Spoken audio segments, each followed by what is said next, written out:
All right, we're back, Santa Clarita. You're on the Gazette Radio Hour with Doug and John, our special guest, Councilman Bob Keller. Mr. Keller, before the break, you were talking about a comment that you heard about this high-speed rail in Washington. You're going to let us know. I had an opportunity to, in all sincerity, I've probably been to Washington, D.C. on the CEMEX, the mining thing. I'm going to approximate, but I could look back and tell you exactly. I'll bet I've been there 30 times over the last 10, 12 years. In the course of one of our meetings a couple of years ago, we had a transportation meeting, and in all candor, I'm going to tell you that I can't remember the name of the specific individual. It was a lady, very knowledgeable, and she made it very clear that the high-speed rail was going to go through. They had the backing of the president, had the backing of our governor, and it's going forward. And of course, some more discussion ensued. And she said, well, frankly, she said, we look at the high-speed rail in Santa Clarita as a lost leader. I said, a lost leader? You know, that's the item you buy at the store that they give you for free to get you in. Right. And I said, you know, miss, with all due respect, why don't you come and visit Santa Clarita and tell all these people that will be losing their homes and going through schools and churches and things of this kind. Why don't you go to tell them it's just a lost leader? Yeah. And I took umbrage with that. I really did. I think that we need to be more sensitive to our citizens and the people of this country, and certainly right down the line to here in Santa Clarita. You do not just make cavalier comments like that. I mean, the whole high-speed rail thing is kind of against the character of the city. I mean, it's not something that it doesn't really provide us with a whole lot of benefit. So how do we fight it? I know we got this meeting coming up. Yes, and I want to, and I thank you for opening up your remarks about that meeting. It will be this Monday night, 7 p.m. at Canyon High School. It's right off of Whites Canyon in Nadal. And folks, I will tell you, as citizens here in Santa Clarita, every once in a while, you know, we need you to roll up your sleeves and be a part of helping us fight these issues when they come along, as we did with the Ellesmere Canyon, that dump that was slated to occur there in Newhall about 15 years ago. Right. We won that battle because citizens put away their TV clicker, got in their car, and came down to a rally we had on that, where the group was estimated to be 4,000 people. And I got to tell you, I hope we have twice that number. That would be great. I cannot tell our citizens how important it is to come out on this issue. When people come out in mass, and I don't mean a half a dozen people, I'm talking about you get a couple of 4,000 or 5,000 people coming out to something, and let me tell you, your decision makers are paying attention. Exactly. We need you. Bring the kids, bring the aunt, I don't care, but please come down to Canyon High this Monday night at 7 p.m. and be seen. Yeah, absolutely. That's very, very important. And we'll be saying, I know I've got a lot of people coming down. I'll be there. I know Doug will be there, so there'll be a lot more people, I'm sure. But what about, I mean, some of these other cities? Are we cooperating with them on a regional basis?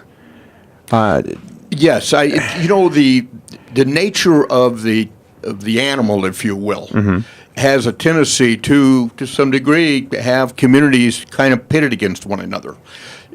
As long as this high-speed rail is on the drawing board, it's going to be rather difficult for communities not to find themselves at loggerheads on this matter. That's just a reality. I'd rather your backyard than mine. I think it's important to note that this Monday night, the battle is to keep that train out of the Santa Clarita Valley. It has no benefit here. It's not going to stop here. Right. To keep it out of this valley is number one.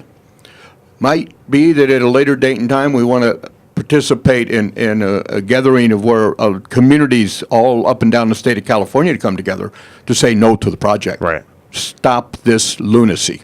But right now, the one Monday night is going to focus on getting that third alternative in, which will be underground, and when it comes to surface, it will be up in the Palmdale area, and they are going to have a station there. Yeah. Up in that area. Okay. All right. Well, that's better than what I had originally heard.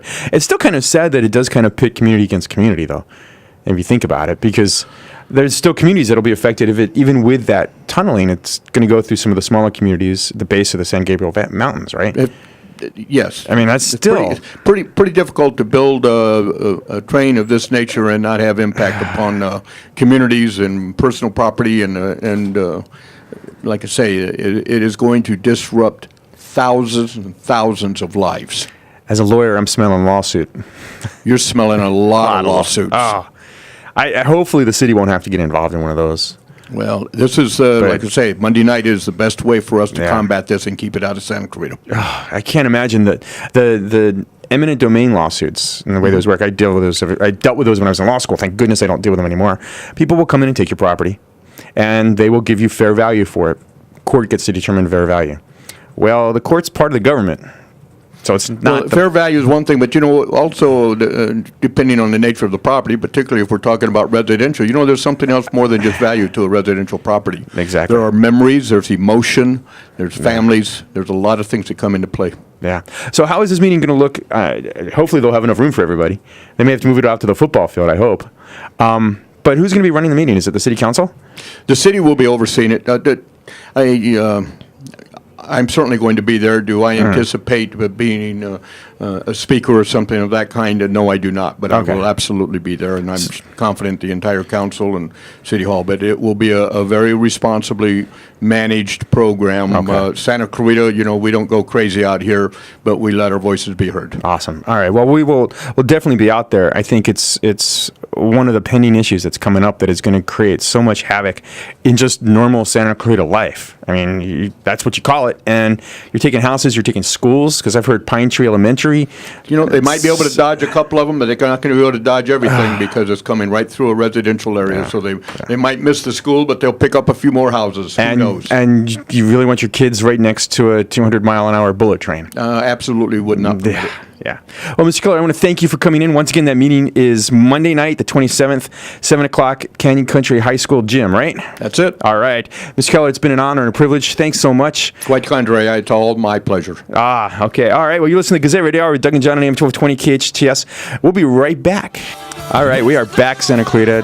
Listen to Gazette Radio Hour with Doug and John. It's now just John. No more Doug. No, he'll be back next week. But we have a special guest again. Mr. Keller's left. Now we've got a special guest. We have Adam Fukada from the Citizens for California High-Speed Rail Accountability. Adam, you're on the phone, I hope. Yes, Aaron, I am. Aaron, I keep saying Aaron, by the way. Adam, I apologize. I apologize. I keep saying Adam. I don't know why. Now, Aaron, your group has been fighting this high-speed rail for quite some time, hasn't it? Yeah, we've been involved in the issue since really we got engaged in 2011. That's and you're more up north than because we're just getting our fair share of the misery that this can create in Southern California. You guys are more up north, right? Yeah, correct. We're right in the heart of the Central Valley. We're about 35 miles south of Fresno, and probably about 50 miles north of Bakersfield. That's about where they broke ground, right? Well, they broke ground in Fresno, and that was in the first construction package, and we're in construction package 2 and 3. Okay. Have they completed a whole lot, or are they still purchasing land? They're still purchasing land. They're literally, in my estimations, anywhere between 2 and 3 years behind schedule. They've only really acquired about, let's say, about 175 to 200 parcels of the 1,000 they need just for the first section. Oh my gosh! Which is only, I want to say, maybe 60 miles of track. So they're at 10% of what the property they need. You'll hear constant, the drum roll that their high-speed rail should be at your back door any day now, and that's the furthest from the truth. Yeah. Now I know your group is High-Speed Rail Accountability. I take it you're against this, like most, I would say, sane people. But no, that's the misconception, and the thing is the authority is touted us as the opposition, and in reality, the way our group form was is simply we needed some answers, and we had some, very important questions. They couldn't answer those questions, and instead of working with us, they basically insulted and disrespected us. So we said we're not going to allow you to take our property just because you think you want it and you think you have a project. Right. We know that there's some transportation issues that this state faces. We're just saying that this is not the right time to be building this. This is not the right place, and definitely not the right team. Yeah, that's the one that got me, is the right time. I mean, there's so many other issues in California, but aside from that, the location is kind of skewed, isn't it?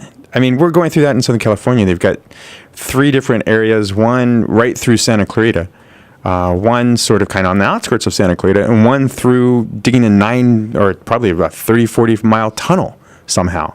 It's funny, the similarities. I mean, they did that exact same methodology in our area. It's either you go through the community, you go around the community. Now you have a tunneling option around the edge, but what they do is they promote those as your alternatives, and those are the only ones you get. And we're not going to work with you, so you tell us which one you want, and we'll go that way.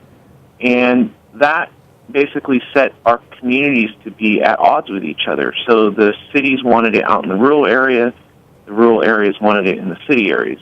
And instead of us arguing about where it should be, we discovered that in reality they don't have the right to be constructing this altogether. So that's why we filed our Proposition 1A litigation. And what's the status of that litigation? Well, we're still in court. Okay.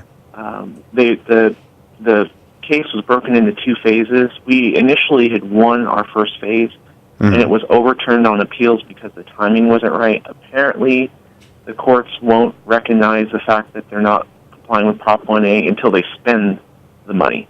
Oh. So, but now our second phase is the technical aspects, and all the judges concur that that should be heard. Wow. So we should be going to court hopefully this summer on that. Not so much. But in the meantime, your folks struggle with the onslaught of bad decisions that the authority has forced upon you guys. Yeah, we're having a big meeting on Monday at one of the local high school gyms with the city council. They'll be there. It's run by the city, but it's putting up. Hopefully, people will show up, and we'll see a lot of the opposition to this thing. Not only, I mean, from my viewpoint, not only going through Santa Clarita, but quite honestly, the timing and the way it's being done, not only up north but also down here, just doesn't seem to be in anybody's best interest.